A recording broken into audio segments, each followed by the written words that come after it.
Somebody ring the dingster! Bing bong. Bing bong. Hello, everyone. Yo, what's up? Welcome back to the Mediocre Movie Majors, the official podcast by and for mediocre movie majors. How are you? We've been told we need to say the title more. So. Mediocre movie majors. Mediocre movie majors. Mediocre movie majors. Mediocre movie majors. Yeah, that's us. We're called that because neither of us have really made a movie, so we're not filmmakers, but we're majors. We went to college for this. We did major in movie. I feel like we're pretty certified to be film critics. I mean... Absolutely. Like, we understand the processes and we can verbalize the critique. So, what else No, do you need that's to so be? real. That's so real. What else do you need? I can tell you how to make a good movie, just don't ask me I don't to know. make it. Yeah, don't put all that pressure on me. I don't know if I can do it. That's well, real. At this point in time, I'm still trying to find my own style. But that's yeah. I've been told to make more and stop watching so many movies. So. But I was always taught by my teachers that they were always like, your first piece of homework is to just watch as many movies as you can. That's so true. It is important to gain an insight on it's what like if you want to like. be a writer, you got to read books. Same thing. Yeah, that's true. It's very true. Yeah. At the end of the day, but anyways. Yeah. Okay. Well then, without further ado, let's dive. There's a lot of movies this week. We actually have a lot of movies too. It's been really almost 2 weeks, so we should really dive into what we've been watching in the past recent.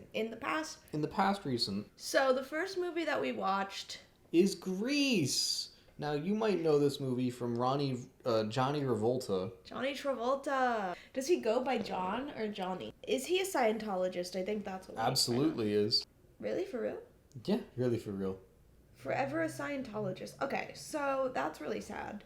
That's crazy. Pulp Fiction was like his peak, and then he was like, "Oh yeah, you're a nut." Anyways, have you seen what he looks like nowadays? Yeah, He's a bald head. It's crazy. Yeah, I just don't think it was holding my interest enough to keep me awake, and that affects my rating of a movie. You just don't like musicals, because I was interested. I do like a few. I liked Mamma Mia. Mamma Mia. 2. Grease, I gave 3 bags because it was fine. Grease but is it's one of those movies. so forgettable. I don't even know what the plot, if there was a plot.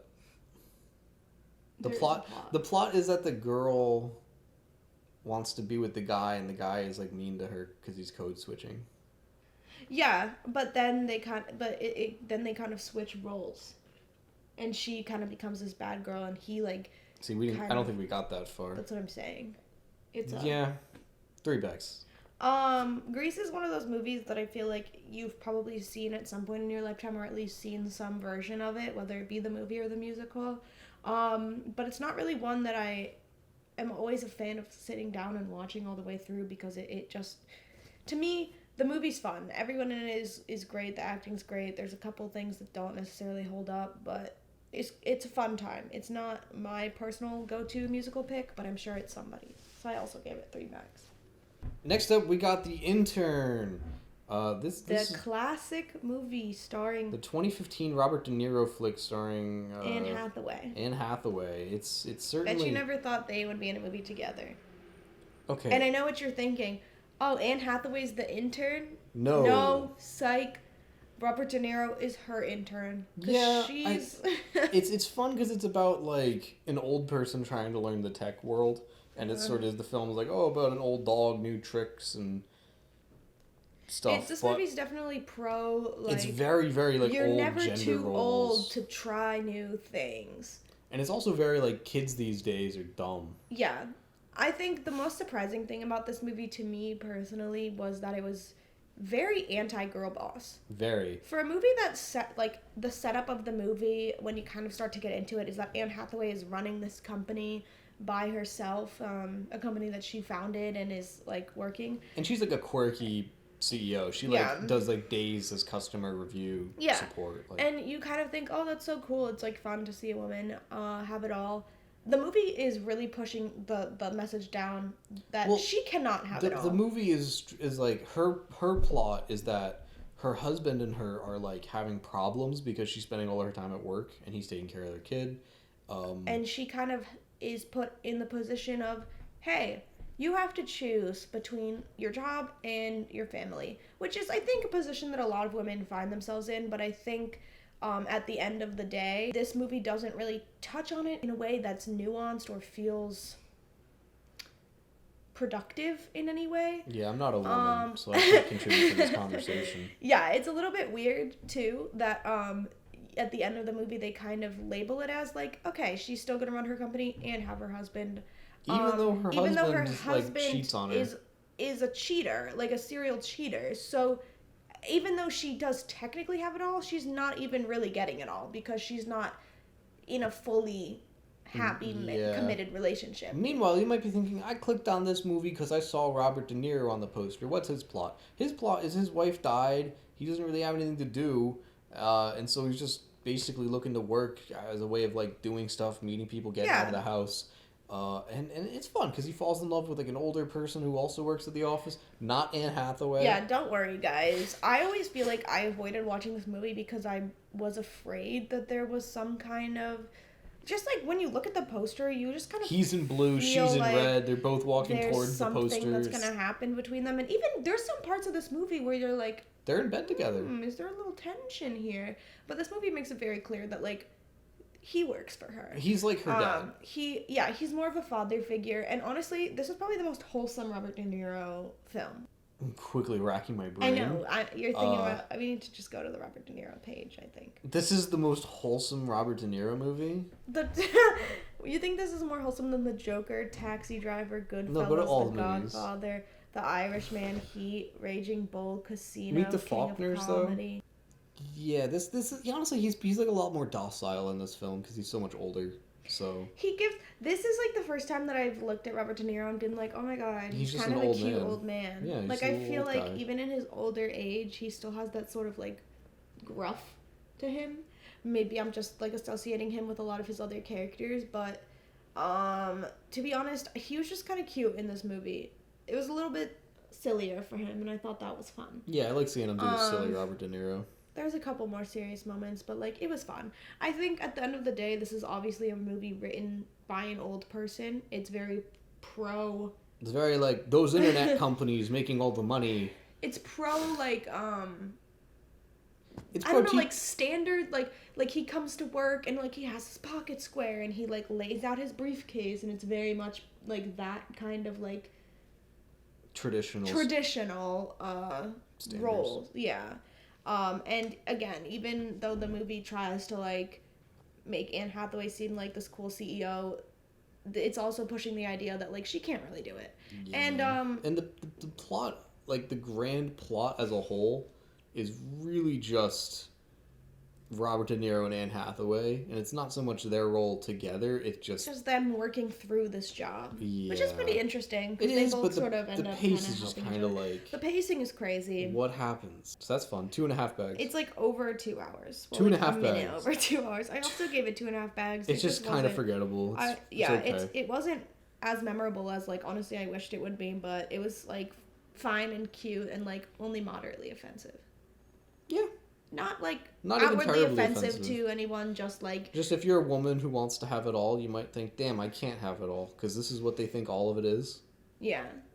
If you're like a tech bro, you might feel a little bit, I don't know. If you're a tech bro, you're not watching this. I'm sorry. I don't know. Hey, if you're a tech bro, comment below. We did post this on our Instagram. P.S. Follow us on Instagram if you want to, and we got quite a few responses from people saying that they loved this film. So maybe we're just haters. No, I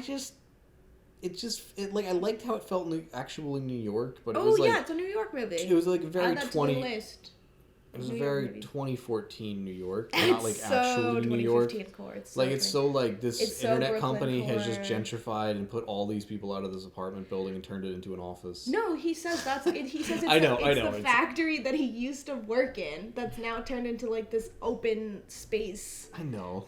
You're so right, but it just it's like not really that much better. I don't think. I don't know. Yeah, I don't even know. But anyways. You know what? That's cool. It was fine. It was an okay movie. I don't think it's offensive to anyone. It wasn't, yeah. Speaking of offensive, just kidding, this movie is anything but. This is called Thelma and Louise. Now, you might know this from the famous scene at the end of the movie where they drive the car off the cliff. It's been parodied a billion jillion times. I feel like that's what, like, if you haven't seen this movie, you at least know that scene. That's how I knew this movie. Yeah. So I was sort of intrigued as to figure out the plot of this, as to how do we get there. I always assumed it was to do with, like, some coded lesbianism, But I think this movie is maybe slightly lesbian I don't coded, even but think so. They both have husbands that make an appearance. well, yeah, I think they both. It's of the times. It's not like I'm not saying that either of these characters are outwardly gay or could be, but like I think there's something to be said in like the bond of female friendship, especially when they're bonding over both. Spoiler alert: being assaulted by men. Yeah. Anyways. So the whole plot, sort of getting into that, hinges around this idea that they go to a bar on the middle of this road trip while they were just going camping. Trip. They're going camping, so they're like, oh, girls trip, let's go to a bar. And then the one, Thelma, right? Yes. Thelma gets assaulted, basically, because she gets really drunk and is one of the cowboys who's, like, rootin' and tootin'. And Louise, having experienced that before, comes fully strapped and glats this dude. Shoots him, kills him, shoots him dead. And now, instead of going to the cops right there and then, they flee, sort of in a panic state of like, oh my god, panic. And that is what sets the whole movie. Them having to basically be like runaways and figure out how they're going to move on with their lives. Obviously now that things are a lot different is sort of what sets off the entire movie, and it just keeps snowballing until obviously at the end they are being chased by the cops and have no choice. And it's cool, it's fun too that it's like when I was watching this I was go, oh my god, why didn't they just go to the police immediately, because that's what you do in that situation. It was kind of fun because it sort of reveals that last time they might not have believed Louise. And it was sort of interesting that like the paranoia of it all was a really interesting factor, especially because we saw Harvey Keitel, like being a cop, being like, I believe you, or so he said. I believe that he's a good guy, but I think in a way him working for the entire police establishment sort of like negates that in a way. I really appreciated his character. I do think that he is a good person. The fact that he was like just trying to get them alive, to try and just get everything to go back to fine, because he knew, like he did his research. He found the guy who was shot. He investigated people by. He's like, oh yeah, that's why I always knew he was gonna die in a parking lot, because he's always like going after these chicks and harassing them. And it's like, okay, he was very much like seemed like a good cop. And it's really interesting. I like that perspective that this movie takes on like not necessarily saying that cops are like bad people, but just saying that like the reactions you might have in the situation might be a little bit extreme, even if they're warranted. See, I was just gonna say more at the end. If you know the car jump at the end when they jump the Grand Canyon, this movie doesn't show it. It goes, they jump. And while they're in the air, it fades to credits. So it shows them jumping off of or like driving off of the cliff, but it doesn't show the aftermath. Land. And that is, I get, like, stylistically. Yeah. But for how much that scene has been parodied and referenced, I am astounded we didn't get to see anything. Even if they was like exaggerated that they made it, or like the view from falling down. Or like them walking into like a white light or something. Yeah, like even if it was like if it cut like right before the crash. I kind of like that there's no crash or explosion or burning or anything, because it kind of gives like they're just driving off into the distance kind of vibes. But they're and, like, not. But the car is gonna crash in the canyon. So but it's like I've seen parodies where they make the jump. I've seen it a lot. Yeah, well, and so that's why I was annoyed. I can see that. I know it's like I've seen every outcome in a parody except for the no outcome, and that was why I think I was so disappointed. An outcome because I think it's going to crash, so it's like it's just ending before that act of violence. They actually sent a car off a cliff and didn't show the explosion. How do you do that? It should have been 4 bags, but for that reason, it's a 3. I give it 4.5 bags because how could I not? They didn't show the explosion, and maybe that's a dumb boy brain moment, but this is definitely a classic film. I think you guys should check out. It's a really classic. It's still a good one. Okay. Next up, we got another really, really classic film. The Deer Hunter. Another Robert De Niro classic. This is Robert De Niro and Christopher Walken. That was so bad. Foo Fighters. Christopher Walken. I can't do it, but He talks in such a weird way. I if can you only use guys certain words. ever were like me and under the impression that Christopher Walken was just born as an old man, this movie is absolutely gonna blow your mind. He was young once. Apparently, he was young once. This movie is intense. Oh yeah. We need to just give a quick trigger warning. You This think is the a movie movie called we The should give a Deer trigger Hunter is about hunting deer? No. There's like one deer that gets shot. And by the way, you guys, no actual deer were hunted in the making of this movie. I had to Google it just in case. It looks he real. He was hit with a stun gun, A tranquilizer gun. tranquilizer gun. So It's like they shot him, but with a less lethal method. yeah. Well, okay. Anyways, guys. But the hunting, while we're talking about that, the hunting scenes with Robert De Niro are beautiful, and they're scored with like a choir of like Catholic singing. It's so good. The like cloudy, sunny skies of the mountain.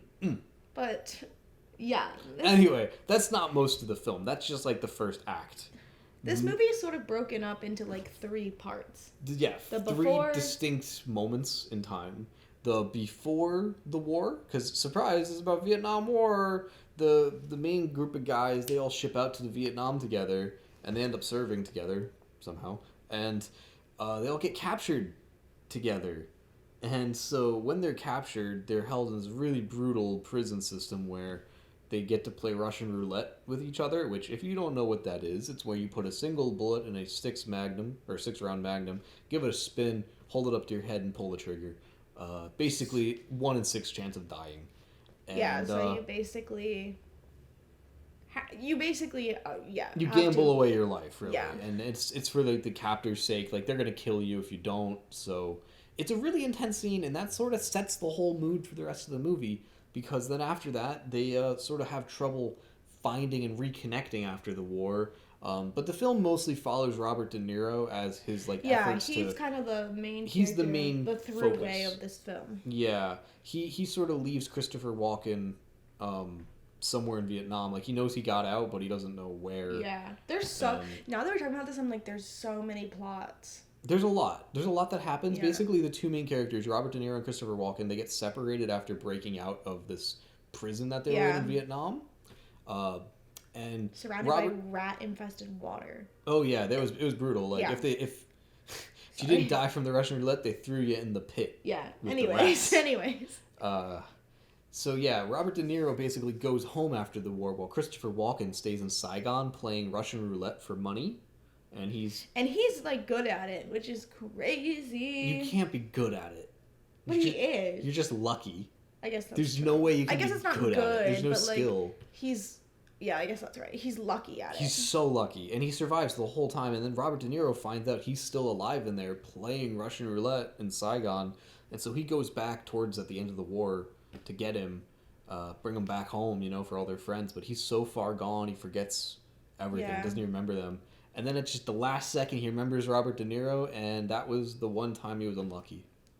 Yeah, and so it's an intense film, and not only does the film deal with what it's like to be in the war, but then it also deals with what it's like in the aftermath, coming back home, losing friends, losing your sense of humor, not having not being able to connect with people on the same way, people that didn't go through it, but the people that went through it are different as well. Yeah, like someone lost their limbs and stuff. Yeah, it's a really intense film, but very well made and really... It's a very good film about the Vietnam War. Down to earth. Like, they're just dudes that live in Pennsylvania. Yeah. Like, they're just guys that like hunting deer. Yeah. And then they were in war. I give it 5 whole bags. Yeah, that was another 5 bags for me. I mean, what else could you give it? It's so good. Is long as hell. It's over 3 hours, so it's one of those Godfather kind of. It's one of those. I think they probably could have cut down on the first act a little bit. It's nice to build character. It only feels like that for me when I'm watching it, and I'm like, okay, I want to like get into it, but like it still adds a lot. It adds a lot because the character, like, I mean, like knowing, Meryl Streep is knowing in this that movie. guy has like a wife. Yeah, like it really it adds sets a lot. up, and I think it does a good job of like really just giving the setting up the world of the film that they then have to leave to go to war. Okay. So 5 bags. We need to continue. Our producers are telling us to hurry it along. He's the producer. That's me. Anyways, we gave that 5 bags. Next up, we watched an Orlando Bloom classic Speaking of film. Pennsylvania movies, This is not a Elizabethtown. Pennsylvania Yeah, movie. not about We thought it Elizabethtown, was. Pennsylvania. It's We got actually Little about Italy'd again. Yeah, it's about Elizabethtown, Virginia. Oh, I thought it was Kentucky, but I think it is Virginia. Kentucky was later. Anyways, Elizabethtown, starring Orlando Bloom and Kirsten Dunst. Kay Dunst. It's a surprisingly fun movie This- that opens with the worst scene. So as a whole, this movie is like actually a really cute rom-com between the two main It's characters. sort of like those films where someone goes home for the holiday and meets it's someone giving home, sort of and they like sort Hallmark of. movie, but But it's different. It's totally different. This is a lot more goth because Orlando Bloom loses his dad. in the first opening of the film, But yeah, we need to. we need to about get that. into this, please. We need to talk about The that film opening of this opens up movie. with him going into the office because he's a shoe designer, and everyone in the office just doesn't want to talk to him. Not even a 10-foot pole. Yeah. Like he has to go meet with Alec Baldwin, the CEO. Like, I forgot Alec Baldwin was in this. Are you yeah, kidding? and he meets with He's him, and literally he's like, Jack Donaghy. basically, Alec Baldwin tells him, "You're gonna take all the credit for that failure because it was basically your own failure." And we don't ever really know what he did. He just failed. He lost them like $1 million.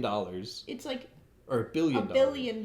He lost them $1 billion from a shoe that he released. He apparently made a shoe that was so bad that he lost his shoe company $1 billion. Not $1 million. And I know billion. what you're thinking. What possible shoe? Like what could possibly go wrong with It a was shoe? made out of baby skin. No, like I don't know. We don't know. We do not know. It's never explained, The and only it's way such they a. slightly explain it is when they show this like image in a magazine of I wouldn't him. say that explains it. No, 'cause it doesn't. It could just be like an image of. It is, but I'm saying that's the only thing that we have to even go off of. It's like a picture of a shoe with like flames and him, but it's like, is it flames because like the project went up in flames, or were the shoes lighting people on fire? Like, what is going on with the shoes? How could you make a shoe so bad? How could you? Like, Genuinely. Anyways, Back to what I was saying. He made a shoe so bad, and they say he's gonna have to take the whole rep. So what he does is he goes back home and he takes all his belongings, puts them on the street, save for one of the pairs of shoes, a bicycle machine, and a knife. And he he tapes the knife to like the part of the bicycle machine that moves. yeah, And he was just gonna sit on it and get stabbed repeatedly. which is in like an empty room until so he's dead. gruesome for the rest of the tone of this movie. And then right before he's about to do it, he gets a call. Like literally, his fingers like hovering Yeah. over the switch, and he gets a Yeah. call. In that call, he finds out his dad died, and he has Yeah. to go back home and comfort his sister and his mom, and like get the body or whatever. That kind of starts off. That the whole starts the plot. movie, but it's still like even after that, Insane start. he then says like, okay, the plan is to go do this and then go back home and kill myself. Yeah. It is an insanely dark opening for the rest of the film. For the film to be, I mean, obviously the film is like dealing with death and talking about death, but it's still like And obviously in his a more character lighthearted way. Yeah, and his character is kind of like what's it called? Extracided or Ostracized? yeah, his character's kind of ostracized from that funness because he has such like a weight to him, Yeah. which I do like. But I don't know if I needed it to be like, oh, he's gonna kill himself over $1 billion loss, and it was just it was so like intense kind of campy, for like how like sweet and like I would just kind of funny the rest of the movie was. I would say that was just as funny as the rest of the movie, and like it's so sad it's funny. Yeah. Like it was just like, okay, I lost $1 billion, and I'm gonna prison shank myself to death. But then he meets Kirsten Dunst, and they have like this cute little romance. They kind of build this whole romance through like the phone, basically, Yeah. which is a very of the time like flip phone Yeah. conversation all night. And they meet up, and it's good, and it's a fun movie. One other thing I want to criticize about this movie is that there's a scene in this movie that is possibly worse than the opening scene, and that is when the mother, the husband of the guy who passed away, gives a speech. Right. I don't know who wrote this movie, I don't know if they've never experienced death before, or like what they like if they thought this would be funny because it's kind of like going against what you would think would happen. But tell me why the mom goes up to give her speech like at the funeral, and she just starts talking about how now that her husband is dead, she can like do stuff that she like couldn't do before, like stand-up comedy and tap dancing, which she then like proceeds to do. Like she just proceeds to do like she has like a whole little talent number show now that she like in front of everyone, quote unquote, has more time to like do these things. And then immediately it follows that up with like a band playing Freebird. Oh my god, that was like the best scene like in this movie ever. The Freebird scene in this movie. And everyone's like, "Is that part of the show?" And then the bird just starts burning down the whole like hotel. It's kind of a funny scene, but that's such like a weird, awkward dialogue that just had her whole character was building up to that scene, and then it just was like, okay. But Miss honestly, Susan Sarandon. I think what the film is saying, like I feel like this film really is all about embracing failure. Yeah. You know, it's really just taking it as a part of life, and it just, that's what it is. And as a film, it sort of takes a lot of risks in that same vein of like embracing failure. Like, we're gonna fucking burn a bird while it goes into a crowd playing Freebird. Yeah, that's on the nose, but it's funny. And then, they also took other shots, like giving that really awkward speech. That was a fail. Yeah, but I can appreciate that when the whole concept of the film is about just, like taking it on the... Going for it. Yeah. You miss 100% of the shots you don't take, so might as well shoot. No, that's so real. A lot of the film is like, hey, like, just go have experiences with the people that you care about. Yeah. And I appreciate that. And I think... For a movie that came out in 2005, it was very cute. Very cute. It would have done well on Tumblr in like 2012. Again, the opening is probably the hardest part because it's so like, is this ever gonna? Are we ever gonna come back to that? Spoiler alert: you don't know what he does with the shoes. Because no one could make something that is that bad. But anyways, you can't make a shoe that loses $1 billion. You just can't. Like, again, unless it's a shoe that's catching everyone on fire, which again. You could not make that many shoes before people were like, hey, these shoes are on fire. Yeah. And it's... Anyways. But again, that's what the film... Yeah. They were like, hey, everyone stare at the camera while he walks by like he's the awkward kid at school. We should move on. Oh, yeah, we're being told to move on. That was a good movie. I rated it 4 bags. I thought it was That might have been my highlight of the week. And I think I would definitely... It's a movie I could definitely see myself going back to. Definitely. I really enjoyed it. Yeah. That one's an underrated... classic for sure. Like, nobody has ever talked about this movie. No one's talked about Elizabethtown. We're the first persons to ever talk about it. If you like Orlando Bloom. Or if you like Elizabethtown, Virginia. If you think Orlando Bloom is pretty, let me know. Anyways. Let her know.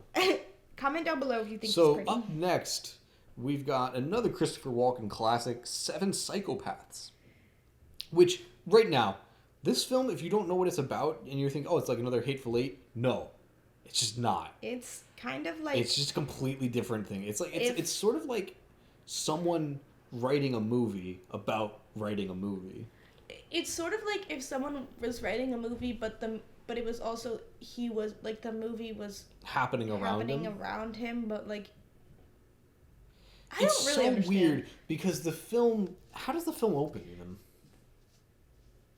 With those two people, and then he comes, and then like they're talking about being like hitman, and then he comes and he kills them, and then he puts the jacks down. Do you remember? Yeah, him. Yeah. So the main character's friend apparently is just like an assassin, we guess. We don't ever really find out why. Well, they're all psychopaths, I think. That has something to do with it. They're all okay, yeah. They're all psychopaths, but we should just rip this Band-Aid off right away. There's not 7 of them. Oh my god. There's labeling like 5. The labeling of 7 psychopaths is insane because like, let's start off. One of the first psychopaths he talks about is from the story that this writer is writing, which I guess he thought was a completely fake story, but turns out to be a real story, and he just described Christopher Walken. Well, which also, by the way, he clearly just wrote the story that his friend told him, and then was trying to play it off as a real story. So wouldn't his, like, why is he not giving credit to his friend? Like, he's, like, okay, anyways. So, but I don't know, but Christopher Walken, then when he's reintroduced later as old Christopher Walken, is psychopath number 3. He's not psychopath number 1. Well, he's psychopath number 2 on the poster. But I don't think that number one, this girl who literally just gets killed. Yeah. After. Apparently, she was one of the guy who threw the jacks down. No, he's the guy that. No. They were both the guy who threw the jacks down. Why would they both? See, that's what I'm saying. Like, we're so confused about this right now, and like the girlfriend, like Colin Farrell's girlfriend, who like I really don't think is a psychopath. Like, yeah, she broke up with him after he like called her a name at a party. That's not like psychopath behavior. Like, is it? No. We're just trying to explain that there's really not 7 psychopaths. There's not 7 psychopaths. Okay, they use Christopher Walken twice. They say that this girl who's not even in the movie who gets shot immediately is one of the psychopaths. But they don't count the actual psychopath. For this guy's book, because he's writing this story called The 7 Psychopaths. Yeah. He has the title, and that's why he's writing this movie, which is why we're harping on the title. He's writing this book called The 7 Psychopaths, so he interviews with a psychopath. Because part of it is that he's trying to come up with 7 psychopaths. Yeah, part of it is he's trying to make 7 psychopaths. So he interviews with this guy who has like a rabbit. And this guy like used to kill people with his girlfriend who were like, they were like basically Dexter bad people, like they murdered the murderers. He just doesn't come back up in the movie. And neither does his girlfriend. Neither does his girlfriend. That just is like a weird tangential moment that just sort of happens. Basically, what the real plot of this movie is that Woody Harrelson's dog back gets stolen by Christopher Walken's guys. And I'm learning more and more that I just. No offense, but I just don't think I'm like a big fan of Sam Rockwell. I don't know what I would know him from. He's Casey Jones from the Teenage Mutant Ninja Turtles. The new one? No, the old one. Yeah. The real plot, as you mentioned briefly, is that Woody Harrelson's dog gets stolen by Christopher Walken, and then they just don't want to give it back. Yeah, because they're trying to get money off of him. But then, like, they even become, like, who's that guy you said you don't like? What's his name? Sam Rockwell. Sam Rockwell is even like, oh, well, it's a principal thing, and he wants to do this big, fun shootout, and it's like... that's the other thing. This movie is weird because it doesn't... I don't think it knows where it lands tonally, because they kind of have this moment where they try to make fun of the big shootout by, like, doing a fake... dramatized big shootout. But then they still do a fake haha, big shootout. JK, we're not gonna do that. And then they do it again. Yeah. So it's like, you can't like... And also, this film is weirdly religious. I kind of forgot about that, but that is true, I guess. Super weirdly religious. That is It's just like a weird undertone.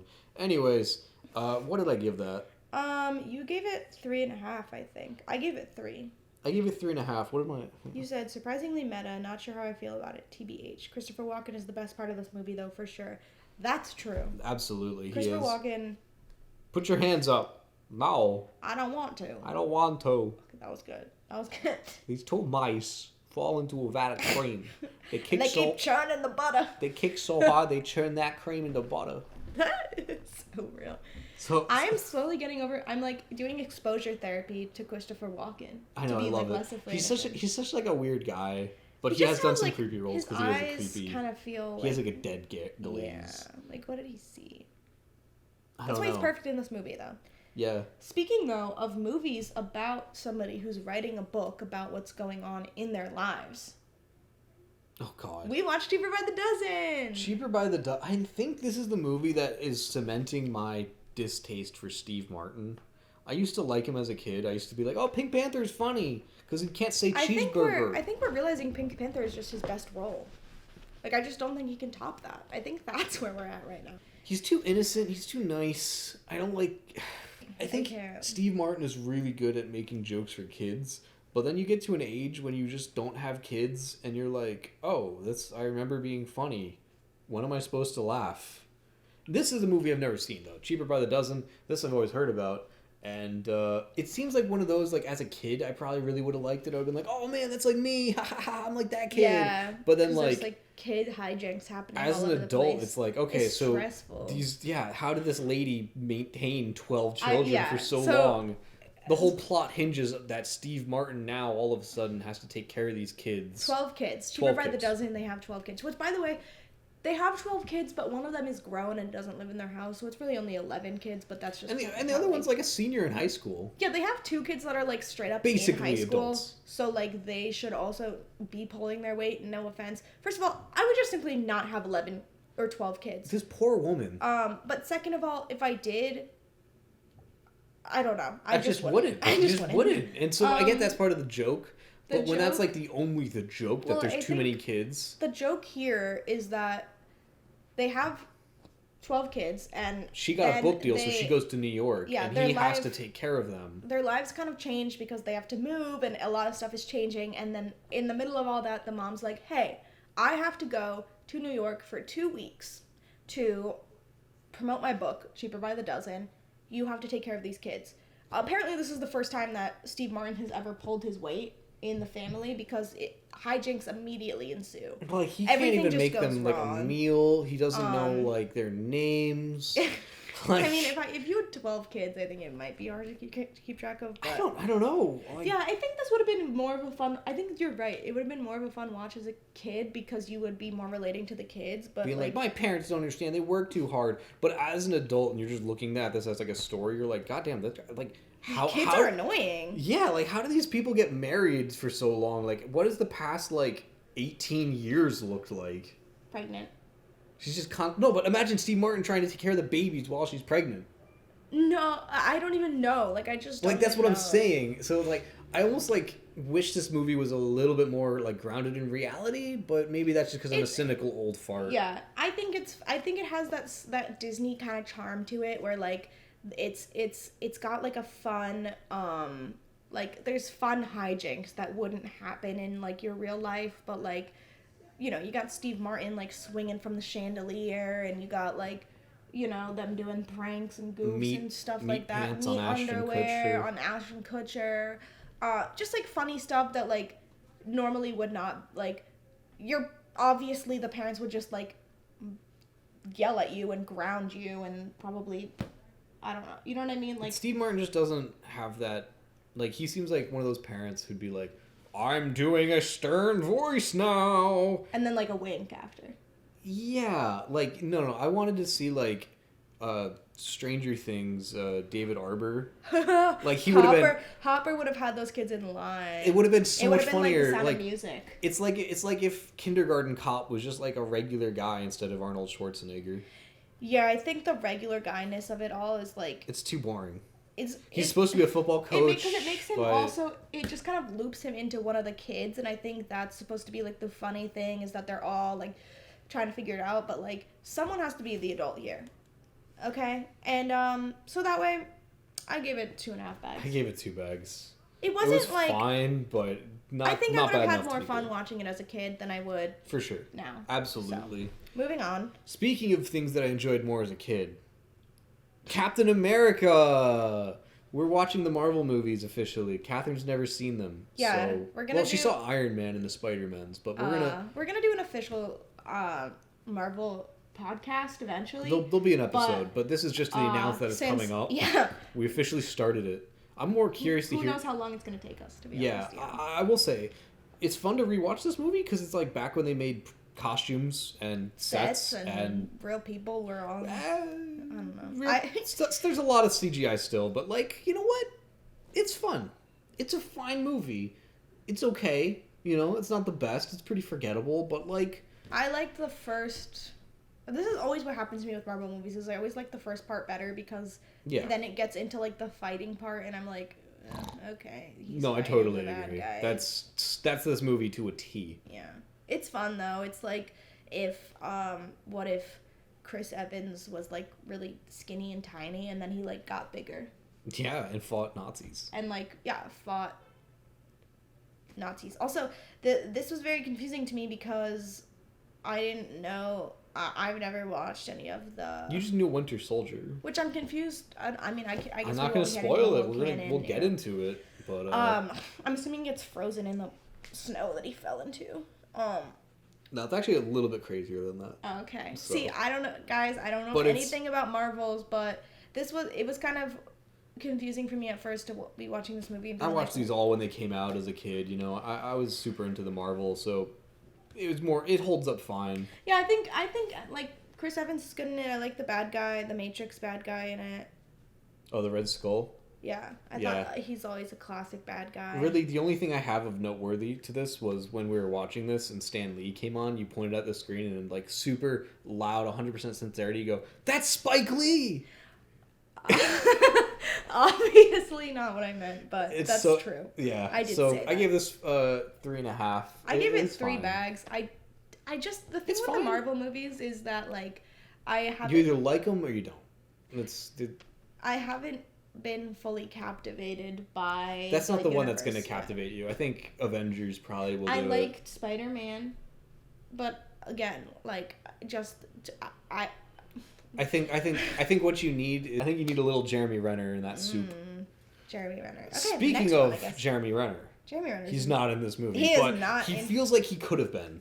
No. You know really? who's in this movie? Pedro Pascal.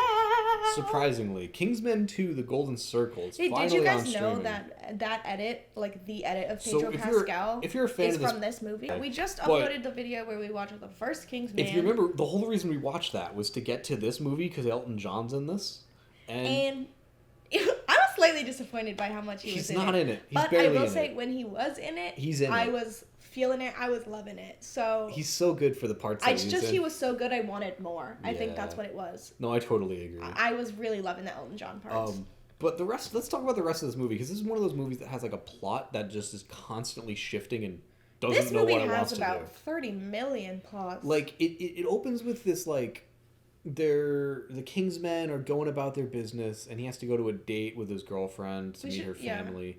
And while he's on that date, they basically like nuke and like missile everyone and kill every Kingsman house. Insane for them to do. I the do opening. appreciate them taking that risk and saying like we're gonna do something different.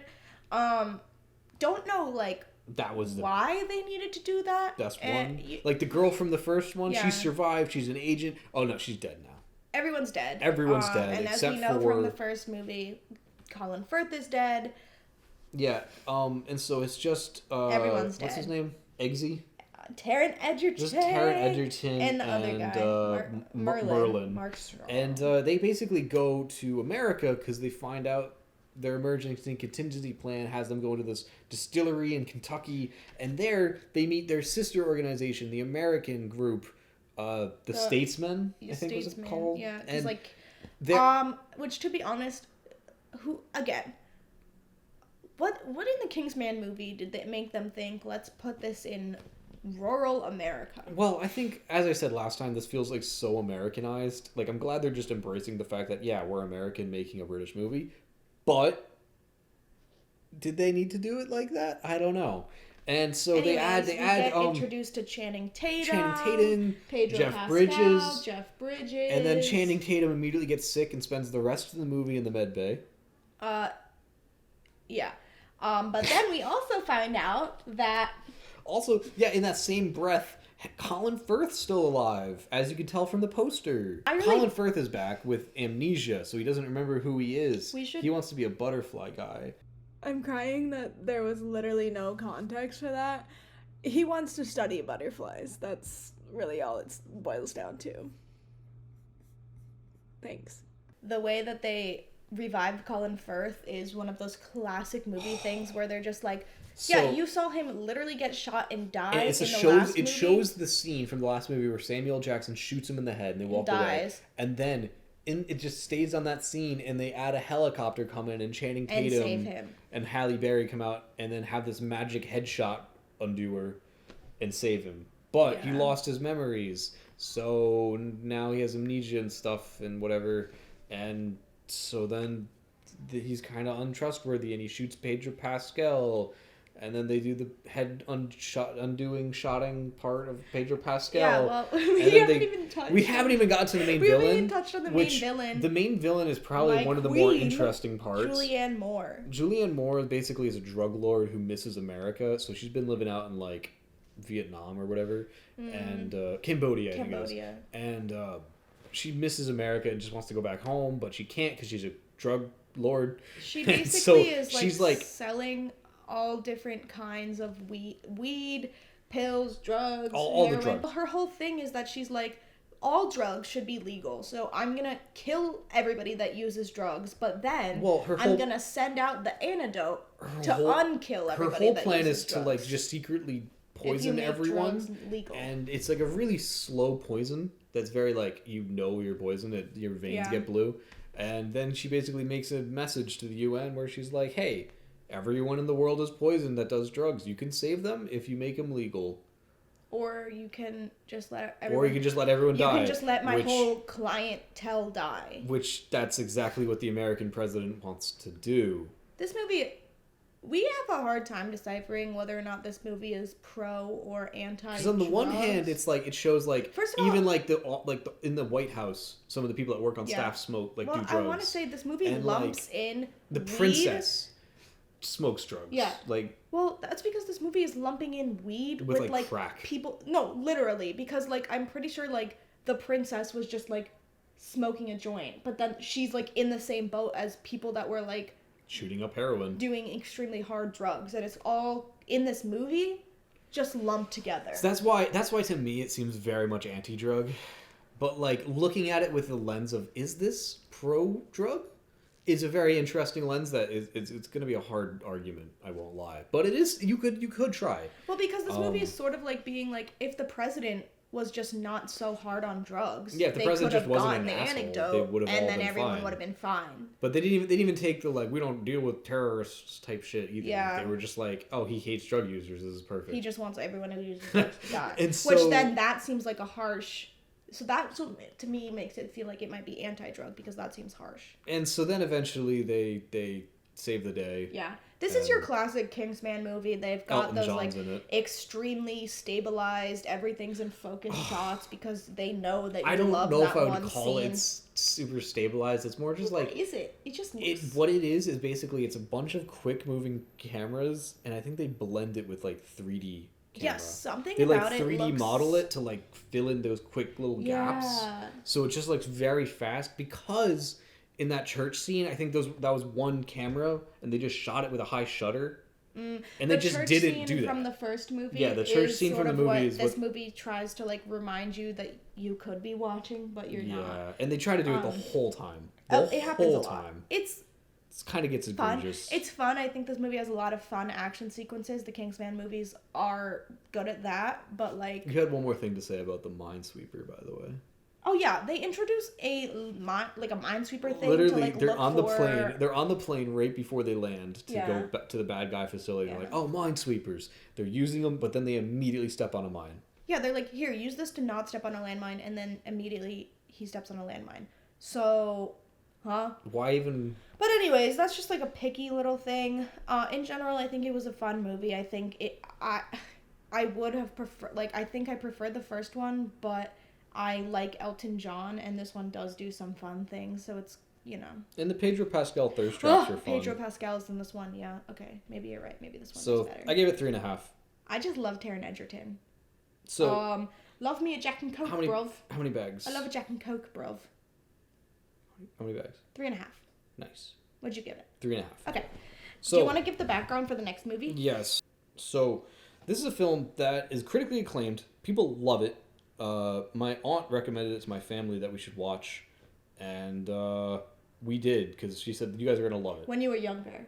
Yeah. Well, my parents did, and then they made us watch it once we were old enough to appreciate it. And it's so bad.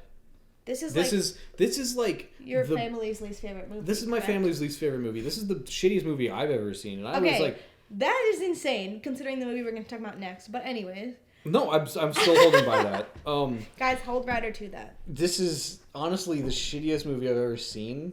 It's really not that bad. This is, I think, this is one of those instances where I just don't think enough people have seen this movie to because like The Room is kind of a cult classic. You know, Samurai Cop is a cult classic. This I don't think enough people know about because it's just you're so saying that bad. This movie is in the category of so bad that it's like it's somehow good, or you're saying it's just... I'm saying this is so bad, it shouldn't be good, but it should just be remarked as being so bad. See, I personally... It's not that I think this is the best movie ever. I think this movie is perfectly fine. I was entertained by it. I liked parts of it. So let's say the name finally. This is The Station Agent, which is starring Peter Dinklage, Michelle Williams, Barney Carnival. And Carnival? so That's a fun name. The plot is...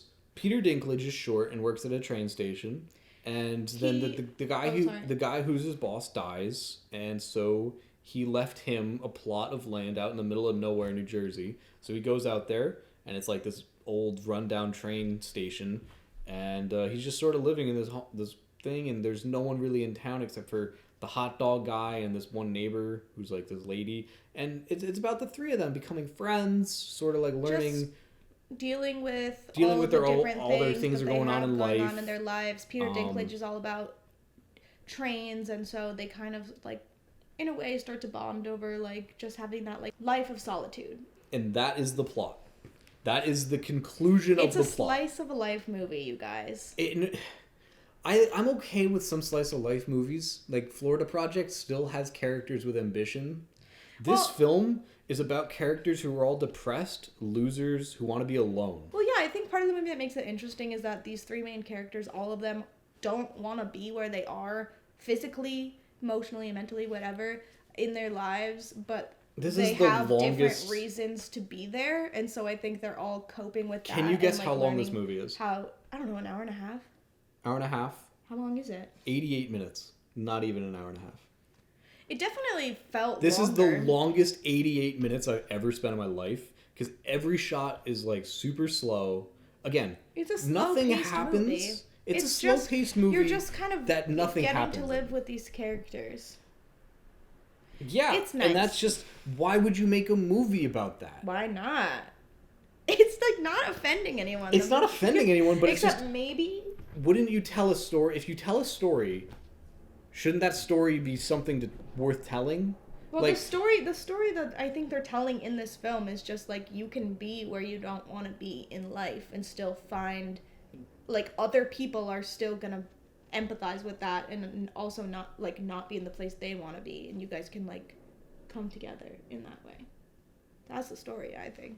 I don't know. For something that's supposed to be slow and stuff like that, they recycle shots a lot. There's quite a few recycled shots. A lot. And it's supposed to make it feel slow, boring, and monotonous. I think it's supposed to feel repetitive. Which it does. But I mean, I'm also like, and so, at this point, I'm trying to like give them the benefit of the doubt. They might have also just ran out of shots and needed more, but I do think it really might have been. It adds to like the repetitive feeling. Which, why would you want that? Was it intentional or not? I don't know. And so, like, the biggest problem I have with this film is that if you start to get invested in the plot, you're like, okay, there's this librarian who's pregnant and she's got an abusive boyfriend. None of that gets. There's no endings to any of the plots. Real payout to any of the any major plot any lines. of the plot lines. But like as soon as the characters start to get any more developed past the point of being like, oh, my dad's sick, I gotta go. Oh, I like trains, I gotta go. Oh, my husband's abusive, I gotta go. Well, like after that, as soon as they get past that point of like that one hit and they start to become friends, the film ends.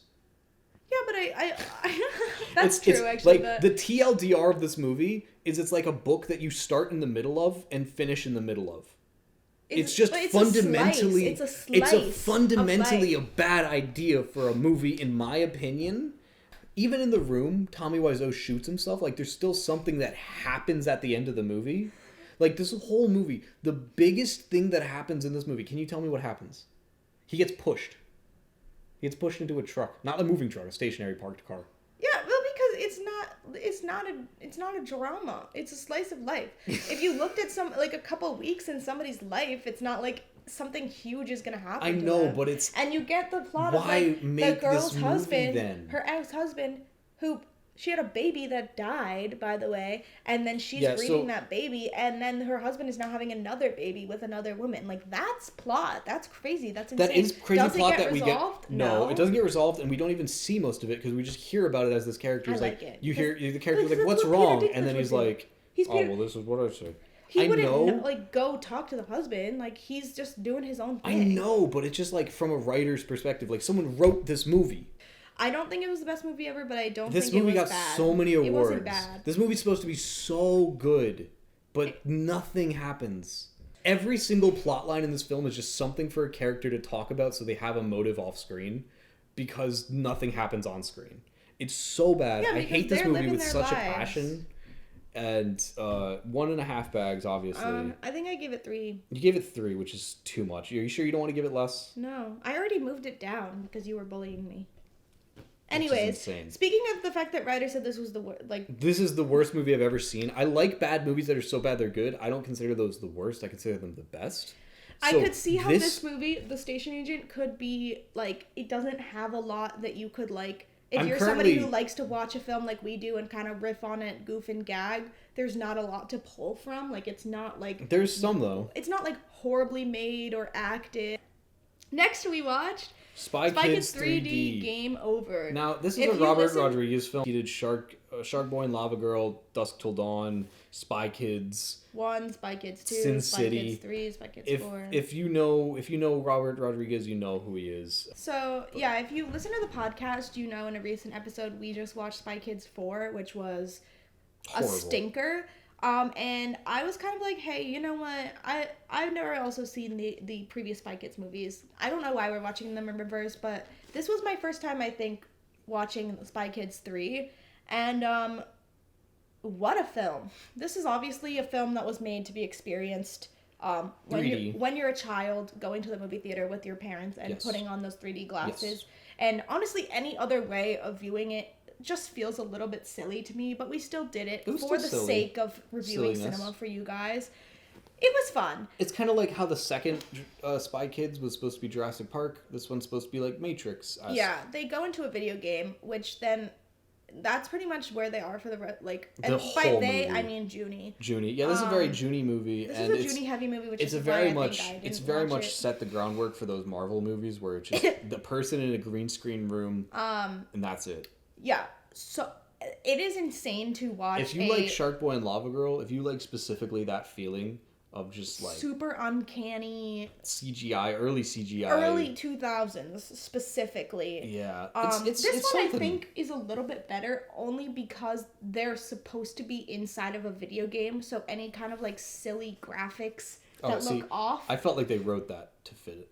I mean, even if they did, I'll give them props for writing that in. I will, because then, you know... I thought you were going to say the only reason this was better was because, somebody ring the dinkster? No, but I did... My favorite celebrity cameo in a while was the fact that Elijah Woods showed up in this movie, which we need to talk about. He's in for a scene. A single scene and dies immediately. Spoiler alert. But yeah, basically you get Junie's face on a CGI body in a CGI world fighting CGI things, robots. And it's insane because, like, I don't know, sometimes I can't wrap my head around the fact that, like, a movie that's live action can look so not real at all.